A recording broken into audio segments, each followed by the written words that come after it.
No way, is it really gone?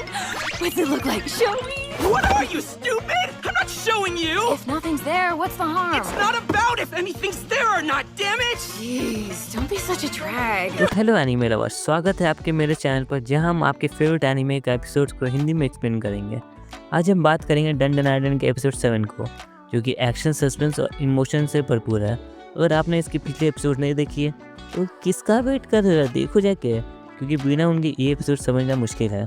तो चलिए शुरू करते हैं बिना किसी क्या गुंडा बनेगा रे तू। Story recap. जहाँ पिछले एपिसोड में हमने देखा था कि ओकारुन की गोल्डन बॉल गलती से आयरा के हाथ लग जाती है, वहीं से कहानी में धमाका शुरू होता है। आयरा के हाथ में वो बॉल आती है, एक भूत एक्रोबैटिक सिल्की उन पर अटैक कर देती है। सिल्की अपने क्रीपी और पावरफुल बलून का यूज़ करके आयरा, मोमो और ओकारुन को निगल जाती है, लेकिन मोमो जो हर मुश्किल का समाधान है, सिल्की के बालों में अंदर से आग लगा देती है। इस वजह से सिल्की उन तीनों को बाहर उगल देती है, लेकिन ये सिर्फ शुरुआत है। जलवा है हमारा। Now let's begin. एपिसोड की शुरुआत होती है सिल्की के डरावने सीन से। वो एक अंधेरी और सुनसान सड़क पर भाग रही होती है और इसका क्रीपी वाइब आपके रोंगटे खड़े कर देगा।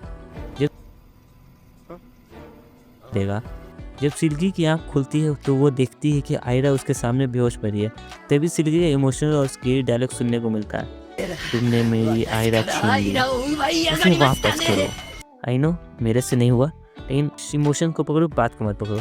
इतना कहकर वो उन पे फिर से अटैक कर देती। आयरा, मोमो और ओकारुन किसी तरह बचते हुए एक वेयरहाउस की तरफ भागते हैं। इधर ओकारुन अपने टर्बो ग्रैनी वाले फॉर्म में आ जाता है, जो एक कॉमिक रिलीफ देता है, लेकिन वेयरहाउस के अंदर भागना उनके लिए और ज़्यादा मुश्किल होता है क्योंकि जगह छोटी है और सामान इधर उधर बिखरा पड़ा है। तभी मोमो का दिमाग की बत्ती जलती है और वो ओकारुन को कहती है, बस भागते रहो, मैं कुछ सोचती हूँ। सिल्की अपने बालों का यूज़ करके मोमो और ओकारुन को अटैक करती है, लेकिन मोमो का स्मार्ट प्लान काम कर जाता है। वो सिल्की के बालों को वेयरहाउस के हर कोने में उलझा देती है। मोमो की प्लानिंग और ओकारुन की स्टेमिना का कॉम्बिनेशन देखने लायक था, लेकिन सिल्की गुस्से में वेयरहाउस के पिलर्स तोड़ने लगती है। तभी मोमो अपनी ताकत का इस्तेमाल करके सिल्की को रोक दे लेती है और ओकारुन से कहती है, टर्बो मोड ऑन करो, फुल पावर से उसे उड़ा दो। ओकारुन पहले शर्माता है और कहता है, मैं तो बस भागता हूँ, कभी विलन नहीं हराया।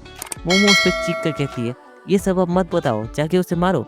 यहाँ उन दोनों के बीच एक मस्ती भरी बातें, टेंशन के बीच एक लाइट मोमेंट आती है।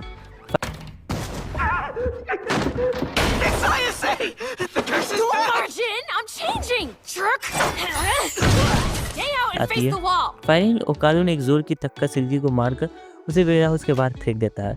सबको लगता है कि अब सिल्की हार चुकी है, लेकिन तभी एक शॉकिंग ट्विस्ट आता है।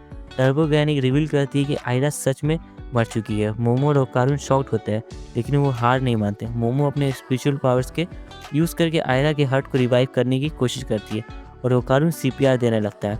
ये सीन काफ़ी इंटेंस है, लेकिन ये काम नहीं करता है। तभी सिल्की एक और शॉकिंग प्रपोजल देती है। सिल्की ऑफर करती है कि वो अपना ऑरा जो वो आयरा को दे दिए ताकि वो जिंदा हो जाए, लेकिन मोमो को लगता है कि वो झूठ बोल रही है। लेकिन अभी तक आप सोच रहे होंगे कि सिल्की ऐसा क्यों कर रही है, मैं नहीं बताऊंगा। तो यहाँ पे सिल्की की ट्रैजिक बैक स्टोरी सामने आती है। सिल्की एक समय पे एक सिंगल मॉम थी जो अपनी छोटी सी बेटी के लिए जीती थी। वो दिन रात काम करती थी ताकि अपनी बेटी को अच्छी ज़िंदगी दे सके। उसकी बेटी को डांस और एक्रोबैटिक्स का शौक था और सिल्की उसे सिखाया करती थी, लेकिन एक दिन कुछ लोग उसके घर में घुस गए, सिल्की को मार पीट कर उनकी बेटी छीन लिए।